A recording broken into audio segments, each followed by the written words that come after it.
Bollywood silver screen presenting I want to sleep. इस कहानी की शुरुआत में हमें मेडिकल कॉलेज को दिखाया जाता है, जिसकी छत पर एक लड़का खड़ा है। उसकी आंखों में नींद होती है और अगले पल वो ऊपर से नीचे गिर जाता है। इसी कॉलेज में एक लड़की है जिसका नाम जेन है। जेन अपनी छोटी बहन और ग्रैंड मदर के साथ रहती है। उसकी पढ़ाई के खर्चे की वजह से और घर के खर्चे की वजह से उसके ऊपर कर्जा है। अब हमें क्लास में प्रोफेसर को दिखाया जाता है, जो सब बच्चों को आज इंसोम्निया नाम की बीमारी के बारे में बताती है। वो कहती है कि ये एक ऐसी बीमारी है जिसमें इंसान को नींद नहीं आती। कुछ वक्त पहले मुझे भी ये बीमारी थी, लेकिन अब मैं ठीक हूँ। प्रोफेसर की बात सुनकर जेन और कुछ स्टूडेंट्स बताते हैं कि उन्हें भी कई दिनों तक नींद नहीं आती। दरअसल जेन को भी इंसोम्निया है और उसकी इंसोम्निया का एक ही कारण है, और वो है उसके घर की जिम्मेदारी। साथ ही उसे पढ़ाई भी करनी पड़ती है। उसका एक छोटा सा रेस्टोरेंट भी है जिसमें वो रात को काम करती है। इतनी सारी जिम्मेदारियों की वजह से उसे नींद बहुत कम आती है।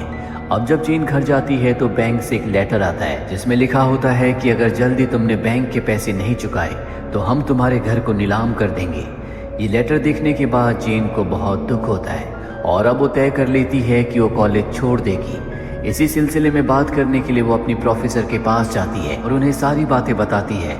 प्रोफेसर कहती है कि शायद मैं तुम्हारी मदद कर सकती हूँ।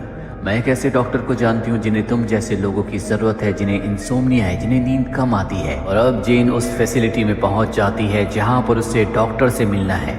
सबसे पहले उसे एक प्रेजेंटेशन दिखाई जाती है, जिसमें एक्सप्लेन किया जाता है कि जिन लोगों को इंसोम्निया होता है उनके दिमाग में खास तरह का केमिकल बनता है, और उस केमिकल की मदद से उन लोगों का इलाज किया जा सकता है जो कोमा में है। प्रेजेंटेशन खत्म होने के बाद यहाँ पर डॉक्टर आते हैं, जो जेन को बताते हैं कि मैं चाहता हूँ कि तुम भी इस प्रोजेक्ट का हिस्सा बन जाओ, जिसके बदले तुम्हें अच्छे खासे पैसे मिलेंगे। जेन को पैसों की बहुत ज़रूरत है, इसीलिए वो हाँ कर देती है। और अब डॉक्टर उसकी नेक पर एक माइक्रोचिप लगाते हैं, साथ ही उसके हाथ में एक स्मार्ट वॉच पहनाते हैं और बताते हैं कि ये पहला लेवल है जो कि 3 दिनों तक चलेगा। 3 दिनों तक तुम्हें सोना नहीं है। इन दिनों में तुम्हारे हार्मोन्स का लेवल 100% हो जाएगा, जिसके बाद तुम्हारा पहला राउंड खत्म हो जाएगा और तुम अपने पैसे ले सकते हो। लेकिन अगर तुम 3 दिनों में कभी भी सोए तो तुम्हारे हाथ में जो स्मार्ट वॉच है उसमें 1 मिनट तक अलार्म बजेगा, और 1 मिनट के अंदर अगर तुम नहीं उठे तो तुम्हें हार्ट अटैक आ जाएगा, जिससे तुम्हारी मृत्यु हो जाएगी। ये सुनकर जेन डर जाती है। वो कहती है कि ये बात तुमने मुझे पहले क्यों नहीं बताई। डॉक्टर कहता है कि चिंता मत करो, इंसोम्निया के पेशेंट्स बिना सोए 3 दिनों तक आराम से रह सकते हैं। इसके बाद डॉक्टर उससे एक एग्रीमेंट पर साइन करवाता है, जिसमें लिखा होता है कि वो इसके बारे में किसी को कुछ नहीं बताएगी। अगले दिन जेन अपने कॉलेज की कैंटीन में बैठी होती है, तभी उसके पास एक लड़का आता है जो कि उसी की क्लास में पढ़ता है, जिसका नाम विन है। वो जेन के हाथ में वॉच देखकर कहता है, क्या तुम भी डीप प्रोजेक्ट का हिस्सा हो? हालांकि जेन उसे नहीं बताना चाहती, और विन उसे बताता है कि मैं भी उस प्रोजेक्ट का हिस्सा हूँ। इसके बाद वो 2 और लोगों को दिखाता है, जिसमें एक का नाम चिन और दूसरे का नाम पीच होता है। वो बताता है कि हम चारों के चारों डीप प्रोजेक्ट का हिस्सा बन चुके हैं। 3 दिनों तक हमें नहीं सोना, जो हमारे लिए बहुत ही मामूली बात है। चिन और पीच भी यहाँ पर आ जाते हैं। ये चारों के चारों डिस्कशन करते हैं। 3 दिन बीत जाते हैं और 3 दिनों के बाद ये डॉक्टर के पास जाते हैं, जहाँ पर डॉक्टर इनकी बॉडी से हार्मोन्स को निकाल लेता है, जिसके बदले वो इन्हें अच्छे खासे पैसे देता है। पैसे पाने के बाद ये चारों के चारों बहुत खुश हो जाते हैं। सब अपनी अपनी पसंद की चीज़ें लेते हैं, लेकिन जेन के ऊपर बैंक का लोन है। वो इन पैसों से बैंक का आधा लोन चुका देती है। साथ ही वो अपनी छोटी बहन के लिए मोबाइल लेना चाहती है, लेकिन महंगा होने की वजह से वो मोबाइल नहीं ले पाती। अब ये चारों के चारों अपने ग्रुप का नाम नॉन नॉन रखते हैं, जिसका फ्रेंच और थाई में मतलब होता है नो स्लीप। अब अगले दिन एक बार फिर से चारों के चारों मिलते हैं, जहाँ पर जेन पूछती है क्या हमें सेकंड लेवल करना चाहिए। सब कहते हैं हाँ, क्योंकि हमें अच्छे खासे पैसे मिले थे और ना सोना हमारे लिए कोई बहुत बड़ी बात नहीं है। ये सब के सब डॉक्टर के पास जाते हैं, जहाँ पर डॉक्टर कहता है कि सेकंड लेवल पहले लेवल से बहुत मुश्किल है, क्योंकि सेकंड लेवल में तुम्हें 5 दिनों तक बिना सोए रहना होगा। सुनकर सब के सब हैरान हो जाते हैं, क्योंकि इंसोम्निया के पेशेंट्स के लिए भी 5 दिनों तक बिना सोए रहना बहुत मुश्किल है। लेकिन जेन कहती है कि हमें इसके बदले कितने पैसे मिलेंगे। डॉक्टर कहता है कि पहले से 5 गुना ज़्यादा। ये सुनकर सब सेकंड लेवल के लिए तैयार हो जाते हैं, और अब एक बार फिर से इनकी नेक पर वो माइक्रोचिप लगा दी जाती है, और साथ ही इन सब को रिस्ट वॉच भी पहना दी जाती है, जिसमें पता चलेगा कि इनकी बॉडी में कितने % हार्मोन्स बन चुके हैं। 2 दिन किसी तरह से इनके निकल जाते हैं, लेकिन तीसरे दिन पीच को नींद आ जाती है और ज़मीन पर गिर जाता है। पर उसकी किस्मत अच्छी होती है कि उसकी रिस्ट वॉच में जो अलार्म बज रहा होता है उससे उसकी नींद खुल जाती है और इस तरह से उसकी जान बच जाती है, क्योंकि अगर वो 60 सेकंड्स के अंदर नहीं उठा होता उसका दिल बंद हो जाता। अगले दिन कॉलेज में चिन देखती है कि उन्हीं की तरह बहुत सारे और भी स्टूडेंट्स ने वो रिस्ट वॉच पहनी हुई है, यानी कि सब के सब डीप प्रोजेक्ट का हिस्सा है।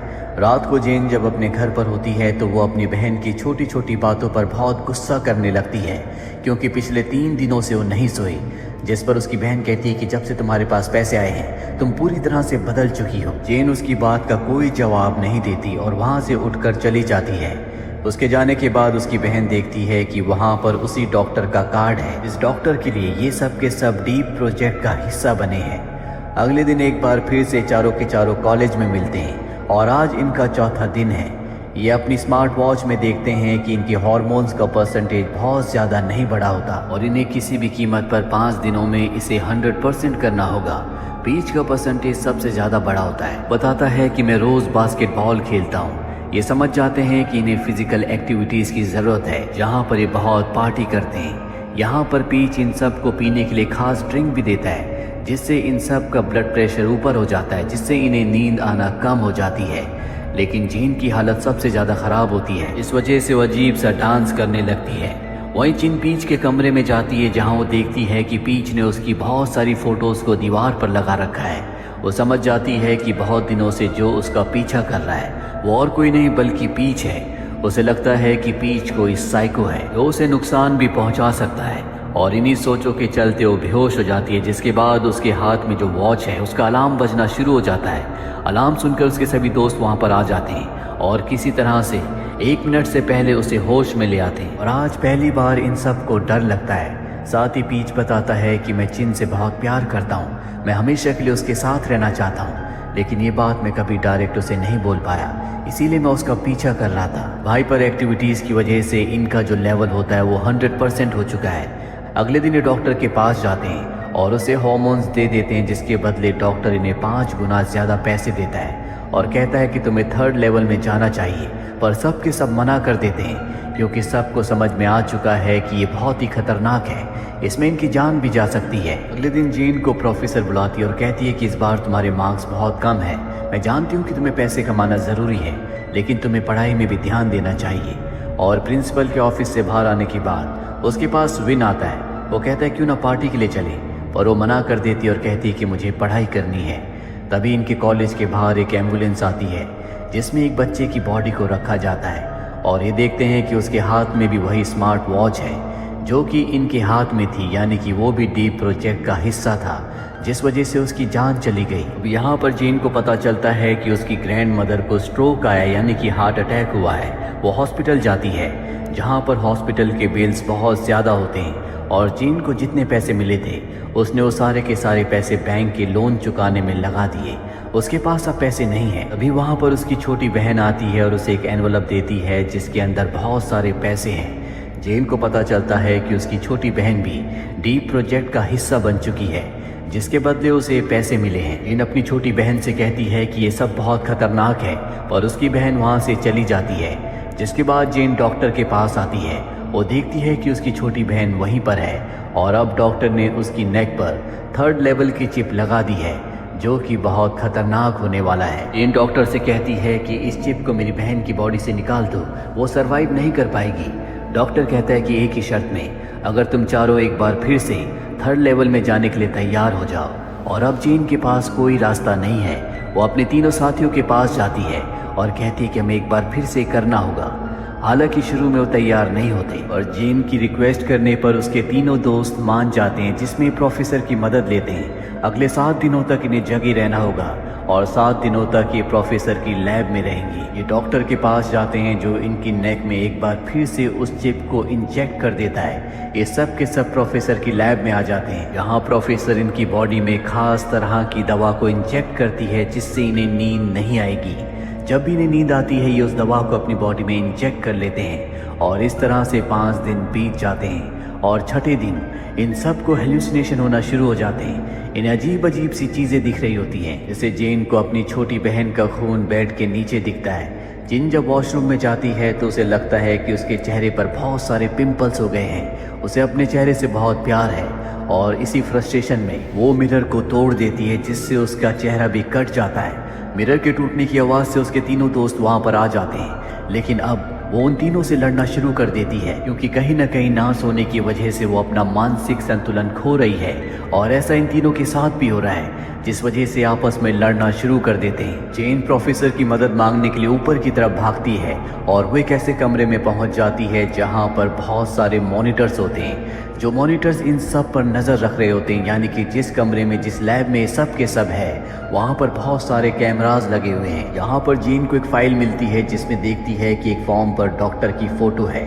और उस फॉर्म पर लिखा होता है audition application form for doctor character. जेन समझ जाती है कि डॉक्टर सिर्फ एक मोहरा है और इस पूरे प्रोजेक्ट के पीछे जो मास्टरमाइंड है वो और कोई नहीं बल्कि उनकी प्रोफेसर है। वो नीचे जाती है और अपने सभी साथियों को ये फाइल दिखाती है और बताती है कि डॉक्टर सिर्फ एक एक्टर है, इस पूरी गेम के पीछे प्रोफेसर है।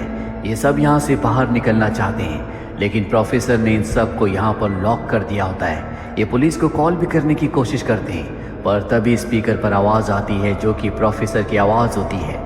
वो कहती है कि तुम्हारे सिग्नल्स को यहाँ पर जैम कर दिया है, तुम यहाँ से किसी को कॉल नहीं कर सकते। मैं किसी भी कीमत पर थर्ड राउंड को पूरा करना ही होगा। हालांकि ये सोना चाहते हैं, लेकिन ये सो नहीं सकते, क्योंकि अगर ये सो गए तो 60 सेकंड्स के अंदर इन सब की मृत्यु हो जाएगी। जेन यहाँ पर जितने भी सीसीटीवी कैमरास लगे होते हैं उन सब को तोड़ देती है और इस तरह से इन्हें 6 दिन बीत जाते हैं और आज इनका आखिरी दिन है। और यहाँ पर मिन की हालत बहुत ज़्यादा ख़राब हो चुकी है। वो ज़मीन पर गिर जाता है और उसके हाथ में जो स्मार्ट वॉच है उसमें उसके दिल की धड़कन कम होना शुरू हो जाती है और देखते देखते उसकी मृत्यु हो जाती है। उसकी मौत के बाद अंदर प्रोफेसर आती है और उसे अपने साथ ले जाती है, जिसके बाद वो उसकी नेक से उस चिप को निकाल देती है। पर जैसी वो जा रही होती है पीछे से उसके ऊपर हमला होता है और ये हमला किसी और ने नहीं बल्कि मिन ने किया होता है। वो अब भी जिंदा है। ये सब के सब मेडिकल स्टूडेंट्स हैं, इसीलिए मिन ने अपनी बॉडी में ऐसी दवा को इंजेक्ट कर दिया था जिससे उसके दिल की धड़कन बहुत धीमी हो गई थी। और अब यहाँ पर बाकी लोग भी आ जाते हैं, जिसके बाद प्रोफेसर इन सब को एक कमरे में ले जाती है जहाँ पर एक लड़का लेटा होता है। दरअसल ये लड़का कोमा में है।